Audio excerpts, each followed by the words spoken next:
whatever so far you have learned. Wait for a second. I think yes. Yeah. Okay.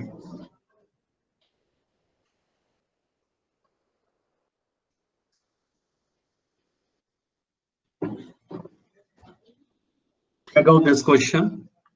This is released by CBSE. So CBSE sample paper 2020-21 based, and the question came with a choice. So this is a 5 marker problem.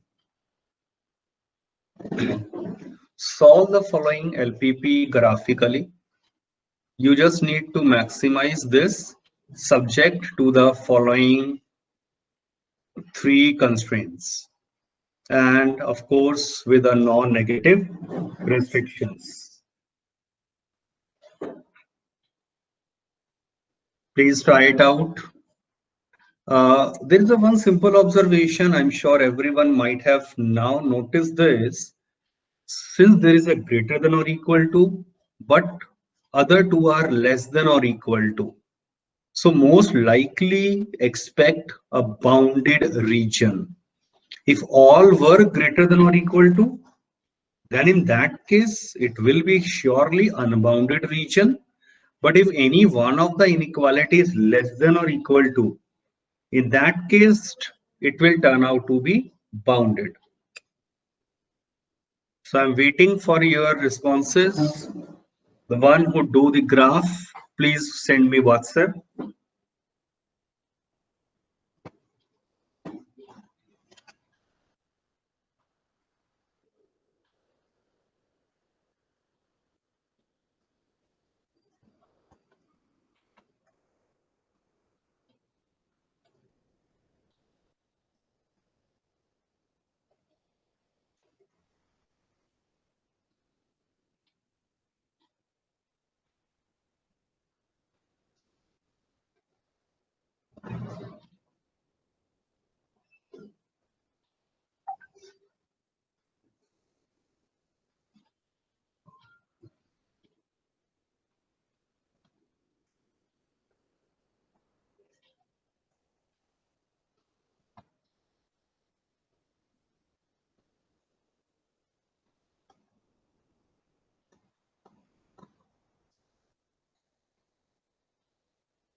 I'm sure you all are doing it.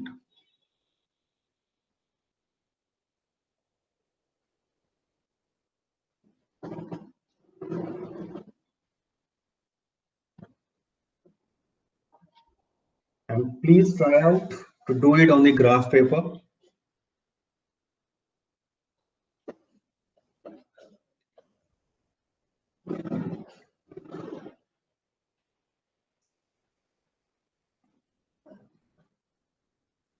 The best practice is always done when you do it on the graph paper.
So let me start with at least say first of the line, x plus 2y greater than or equal to 100.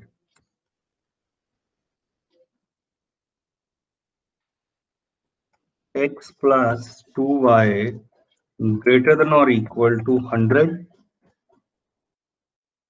Observe that I cannot find the graph at all. Can anyone help me out? क्या हुआ होगा? Sir the zoom out करना पड़ेगा। काफी वो है। Yes. सी क्योंकि यहां पर 100 था आपके पास, so accordingly you need to zoom out this.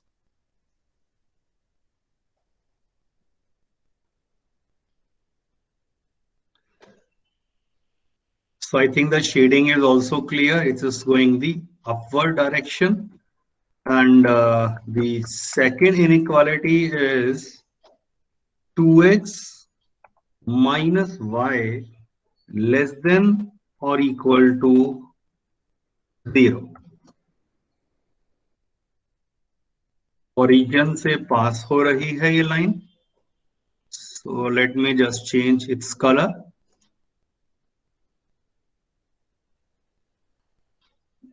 और ओरिजिन वाली लाइन का शेडिंग प्लीज ध्यान से, it is going in the upward direction.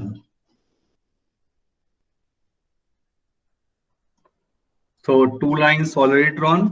और अब आप जो थर्ड लाइन की बात करेंगे which is 2x plus Y less than or equal to 200.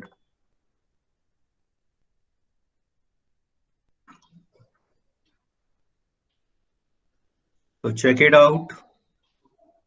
With x greater than 0, y greater than 0. So what is the final region you are getting here? वो आप सोच सकते हैं. Which one?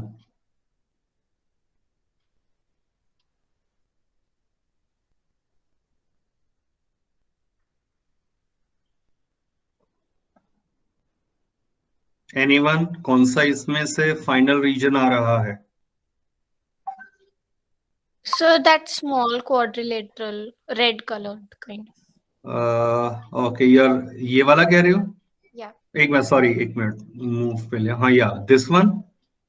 Yes sir. Okay, so everyone please check it out. This is 4 inequalities but we already have 5. Check करिए, 3 नीचे हैं और ये x greater than 0, y greater than 0. तो 5 inequality किस में दिख रही हैं? यहाँ 3 है. ये जो छोटा सा ट्राइंगल है 4 है, having 3. इस रीजन में 4 है. और अब आप चेक करिए, this region which is highlighted right now, it is having the solution to all 5 inequalities. So this particular quadrilateral is your feasible region, and now that feasible region is shown here in this diagram. So check करिए, बिल्कुल ऐसा ही diagram आया था आपका. So ये arrow head से थोड़ा वही दिखा दिया है कि शेडिंग कहां कहां जा रही है. अब आप ऑब्जर्व करिए, एक तो गैप 10, 20, 30 और यहाँ 20, 40, 60 का ले लिया है. So which is perfectly all right. Even आप इक्वल 10, 20, 30 और 10, 20, 30 ले सकते थे, बट उसमें दिक्कत क्या आती है, अगर आप 10, 10 का गैप लेते हैं तो वाई एक्सिस के ऊपर चेक करो, आपको 200 तक जाना है. सो इतना ग्राफ में स्पेस ही अवेलेबल नहीं होगा. तो इसीलिए या तो अगर आप 20, 40, 60 ऑन वाई एक्सिस चूज कर रहे हैं, you may choose the same on the X axis as well. So anyway, now I have a gray shaded region. Please check out the 4 corner points. Corner points के लिए हो सकता है आपको lines की इक्वेशंस को सॉल्व करना पड़े simultaneously.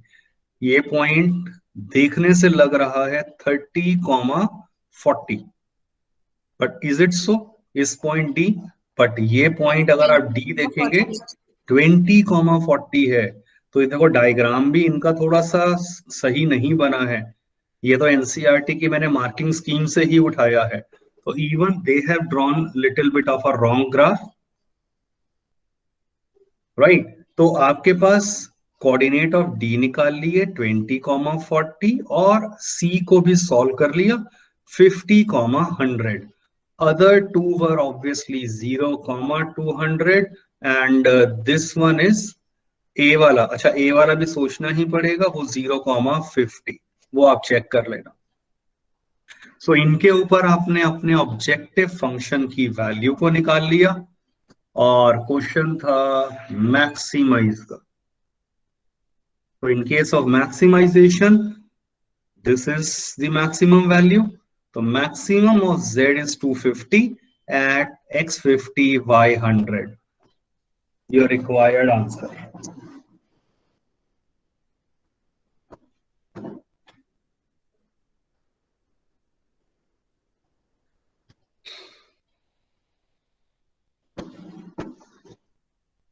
Along with the choice, इसी में बोर्ड के सैंपल पेपर में ये क्वेश्चन दिया गया है। Please go through the question, and I am going to ask you one question later कि अगर आपके पास ऑप्शन हो तो इन दोनों क्वेश्चंस में से which question you would actually prefer to attempt in the boards. Check it out.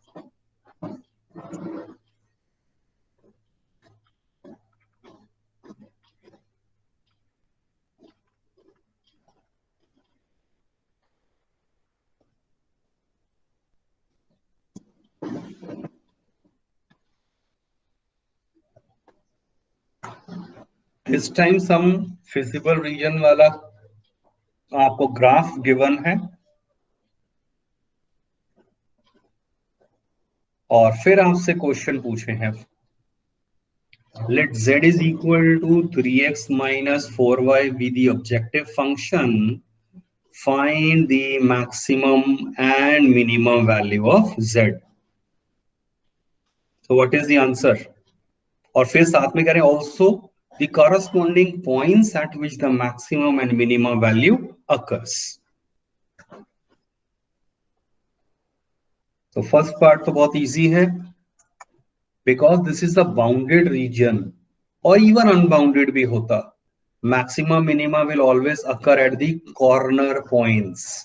So for this bounded region, one can easily observe corner points. ये हो गया 2, this is third, this is fourth, fifth and sixth. To draw the table having these 6 corner points, and then evaluate the objective function at these corner points.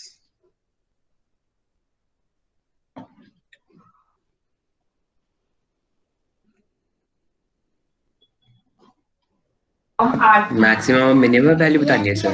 या दोनों बतानी है। Maximum तो 12 आ रही है, मिनिमम -32। ओके, चलो चेक करते हैं। Let's see what others are saying, those who are actually doing it. Anyone else is having the answer?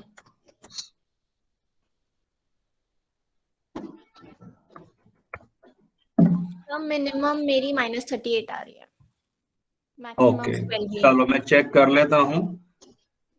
I don't know why आज सॉफ्टवेयर मेरा काम नहीं कर रहा है, तो I am taking your manual attendance.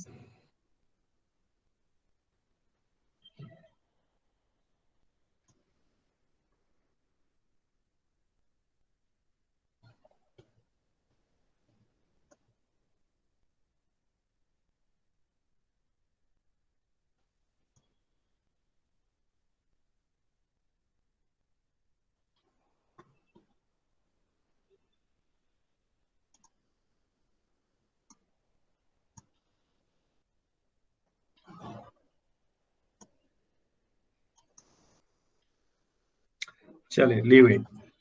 So answer आपने बताया, एक बार चेक कर लेते हैं। It's a solution given in the marking scheme itself.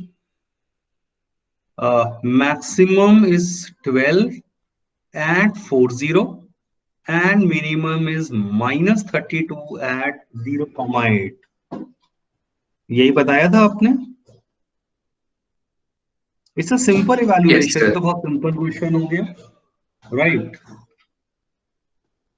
Second part is logical, very simple but logical. Check it out. अब कह रही है let z is equal to px plus qy where pq are positive, be the objective function. Find the condition on P and Q so that the maximum value of Z occurs at B and C. Also mention the number of optimal solutions in this case.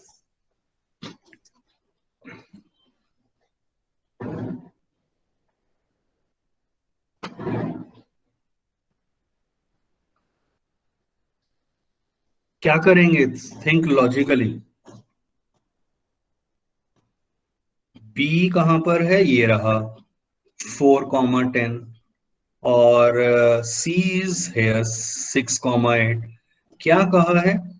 Condition बताओ इस objective function के ऊपर, if the maximum value occur at both the points, multiple optimal solution. So in case of a multiple optimal solution, recall इस line segment की बात करी थी, इस जॉइंट के ऊपर रहेगा। और अगर मेरे पास z गिवन है px प्लस qy, तो आप इसको इवैल्यूएट कर लीजिए 4,10 के ऊपर, तो कितना आ रहा है? 4p plus 10q. And the same thing you evaluate this at 6,8, which will give me 6p plus 8q. According to question, क्या हो जाएगा? सेम वैल्यू आएगी ना? Equal हो जाएगी दोनों. बस दोनों को इक्वेट किया, simplify, this is the desired condition you are getting. एक और चीज रह रही है, last part, what is the number of optimal solutions in this case? Infinite. Infinite. This is a basic rule which is already being discussed with you all. So which part would you prefer to attempt in the boards? The previous one or this one? This one. This one, sir. Obviously this later one is much easier. अगर concept clear है तो ये तो hardly 3 minute में आपका answer आ जाएगा। पिछले वाले में ऑफ कोर्स आपको 10 मिनट्स लग जाएंगे। तो वो स्मार्टली आपको डिसाइड करना होगा पेपर के अकॉर्डिंगली कि which is more convenient option. Now there are different type of linear problems which we do talk about in real life. तो जो वर्ड प्रॉब्लम्स का कॉन्सेप्ट है जो रिड्यूस सिलेबस में अब नहीं है, तो I am just taking one question, giving you the basic idea about this because that is very easy to understand as well. Manufacturing problems, यहां पर हम देखिए किस तरह से बात करते हैं एक्चुअली। मैन्युफैक्चरिंग में प्रॉब्लम में we determine the number of units of different products which should be produced and sold by the firm when each product require a fixed manpower, machine hours. Of course ये सब चीजों की तो limitation रहेंगी। Warehouse space per unit, रखने का space जो है आइटम्स को, वो लिमिटेशन है। मशीन्स की कैपेसिटी है, मैन पावर, पैसा कितना है पर्सन के पास, इन्वेस्टमेंट पावर, उस सभी पे आपकी मैन्युफैक्चरिंग प्रॉब्लम्स डिपेंड करेंगी। और अल्टीमेट एम क्या होगा? Maximisation of the profit. इसी तरह से अगर हम बात करते हैं से डाइट प्रॉब्लम्स, तो डाइट प्रॉब्लम्स के केस में आप चेक करिए, व्हेन यू सी टीवी पे न्यू एडवर्टाइजमेंट्स वगैरह आती हैं, तो बॉर्मिटा की मान लो आ गई है, तो उसमें होता है ना कि मिनिमम रिक्वायरमेंट न्यूट्रिएंट्स की, प्रोटीन्स, कार्बोहाइड्रेट, फैट्स है, वो मिनिमम रिक्वायरमेंट को मेट करवाता है। तो what will be the owner of those company will want कि भाई जो मिनिमम रिक्वायरमेंट है पर्सन, एक हेल्दी पर्सन को रिक्वायर्ड है, उतना तो उसे मिल जाए, उससे कम ना मिले और उससे ज्यादा भी जरूरत नहीं है पैसा लगाने की। तो अकॉर्डिंगली कि कितने इंग्रेडिएंट्स मिनिमम मिक्स करे जाए सो एज के डिजायर्ड आपका सामान भी मिल जाए in a minimum cost to that company. और थर्डली एक और एप्लीकेशन की बात करी जाती है वैसे, transportation problem. Imagine there is a Reebok का मेन अपना, जैसे मान लीजिए उसके दो मैन्युफैक्चरिंग यूनिट्स हैं इंडिया में, for example one is located in Delhi and another is in से Kerala. Now the point here is, वहां से उसके मान लो मेन 3 हब हैं जहां पर वो पहले वहां से वो सप्लाई करेंगे, जिससे पूरे इंडिया में फर्दर डिस्ट्रीब्यूट करा जाएगा डिफरेंट शोरूम्स के ऊपर। तो ये इस प्रोसेस के अंदर जो आपको पता हो, जो कंटेनर्स होते हैं, बिग बिग कंटेनर्स, कार्गो या ट्रक्स चलते हैं, तो वो जो ट्रेवल करते हैं थाउजेंड्स ऑफ माइल्स का distance, I mean they go on travelling may be 3 days 4 days तक ट्रक चलाते जा रहे हैं इस तरह के, जो हैवी इस तरह के आपके होते हैं। सो उसमें ट्रांसपोर्टेशन कॉस्ट इज इन्वॉल्व। तो under various limited resources conditions, transportation cost हम कैलकुलेट करते हैं कि कहां से कितना आइटम सप्लाई करना चाहिए to having the minimum transportation cost. But वो ये वर्ड प्रॉब्लम्स तो जैसे मैंने बता दिया, they are not the part of our syllabus. Just the basic idea देने के लिए I have say pick this one question. एक बार इसे ध्यान से समझिए। A manufacturing company makes 2 models A and B. Each piece of model A require 9 labor hour for fabricating, 1 labor hour for finishing. ये तो देखो मॉडल A के लिए बता दिया है। अब B के लिए क्या बताया? 12 आवर्स उसको चाहिए फैब्रिकेटिंग के लिए, 3 आवर्स चाहिए फिनिशिंग के लिए। फर्दर क्या इंफॉर्मेशन दी गई है? For fabricating and finishing maximum labour hours जो अवेलेबल हैं वो 180 एंड 30 आवर्स हैं। ये भी आपको बता दिया है, मैक्सिमम अवेलेबिलिटी बता दिया है। फिर आपको फाइनली एक और चीज गिवन है, वो क्या? The company makes a profit of rupees 8,000 on model A, 12,000 on model B. How many pieces of model A and B should be produced per week to realize the maximum profit? So हमें profit को maximise करना है under the given conditions. तो check करिए, framing the mathematical और formulation of mathematical LPP is very simple. एक बार इसे देखते हैं। तो आप ये सोचिए, मैंने कहा कि चलो ए के हमने एक्स मॉडल बना दिए और बी के टोटल वाई बना दिए। आपको क्या करना है?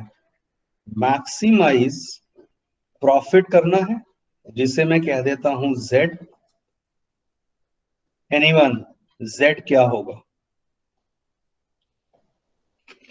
8,000x plus 12,000y. You just need to think logically, और यहाँ लॉजिक का मतलब यूनिटरी मेथड जो आपने 5th 6th में पढ़ा हुआ है। आप सोचिए, एक मैन्युफैक्चरिंग के ऊपर जो मॉडल ए है 8,000 का प्रॉफिट है, तो एक्स यूनिट के ऊपर कितना होगा? 8,000 X rupees. Same way for the model B. ये तो मेरा मैक्स प्रॉफिट फंक्शन बन गया। अब क्या कहते हैं? कंडीशंस पे आते हैं। Subject to following constraints. Let us now focus on the conditions one by one. पहली कंडीशन के लिए समझने के लिए ना मैं इस चीज को एक टेबुलर रिप्रेजेंटेशन में ले आता हूं. देखिए किस तरह से क्या रिक्वायर्ड है वो अभी क्लियर हो जाएगा कि आपके पास मान लीजिए मॉडल्स हैं ए एंड बी. सबसे पहले बात करी थी फैब्रिकेटिंग आवर्स की, फिर किस चीज की बात करी थी? Labour hours. तो फैब्रिकेटिंग आवर्स कितने चाहिए ए के लिए? एनीवन?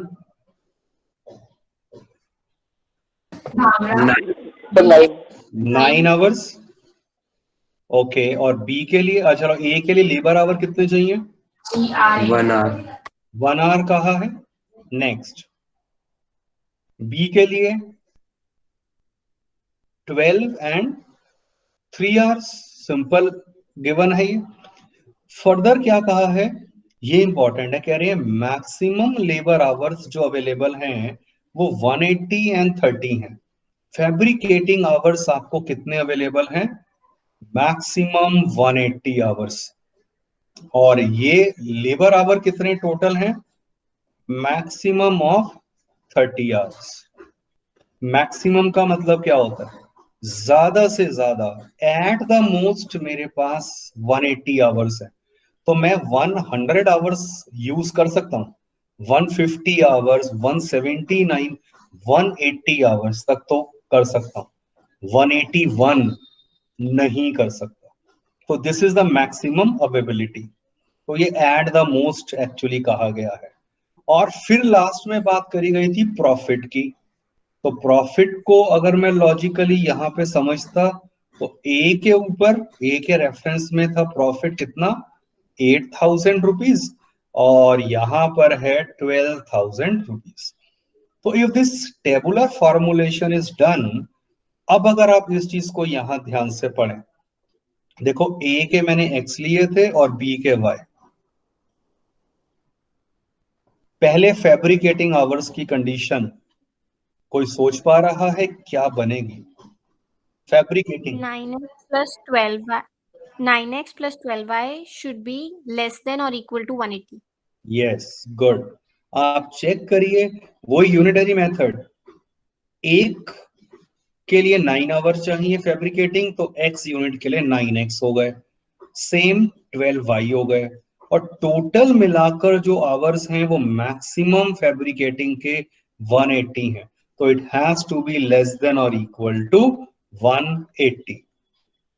नेक्स्ट मैं बात करता हूं लेबर आवर्स. अब तो क्लियर है क्या बनेगी इक्वेशन?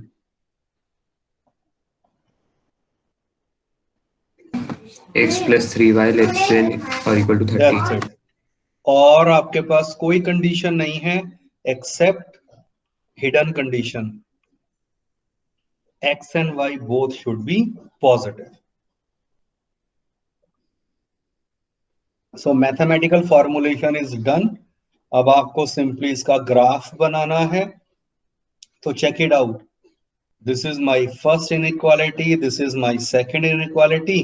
ये नॉन नेगेटिव कंस्ट्रेंट आ गया. You can easily graph it now and have the solution. X Y क्या आएंगे जब ये मैक्सिमाइज हो रहा होगा आपका प्रॉफिट? तो here is the mathematical formulation. ये चेक कर लीजिए, अभी हमने डिस्कस किया है, ये बन गई थी. आप 3 से डिवाइड करके सिंपलर फॉर्म ले आए, और एक ये बन गई थी. ये हमारा मैक्सिमाइजेशन था. सो यहां तक अब बस बोर्ड में क्या हुआ है, रिड्यूस सिलेबस में आपको ये क्वेश्चन डायरेक्ट ऐसे दे देंगे. बस मैथमेटिकल नहीं फॉर्म करना. ये अब आपको एक तरह से अगर गिवन हो गया, you just need this graph and followed by the corner point method. Please check out the solution.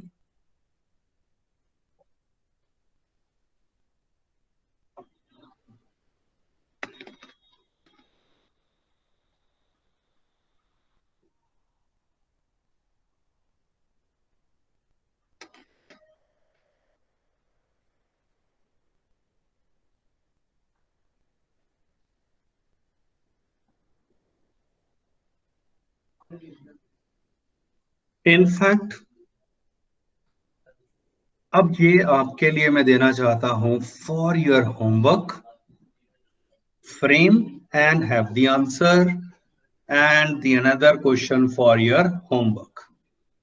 So just for your practice, go for these two word problems. Is there anyone who is having any doubt? आज class जल्दी में खत्म करूंगा. From tomorrow onward, we will be starting with probability. Any doubt to anyone? Please complete. साथ में ये चीज important है. Exercise 12.1 from NCERT. So ये आपकी complete homework में आ जाती है. Do it.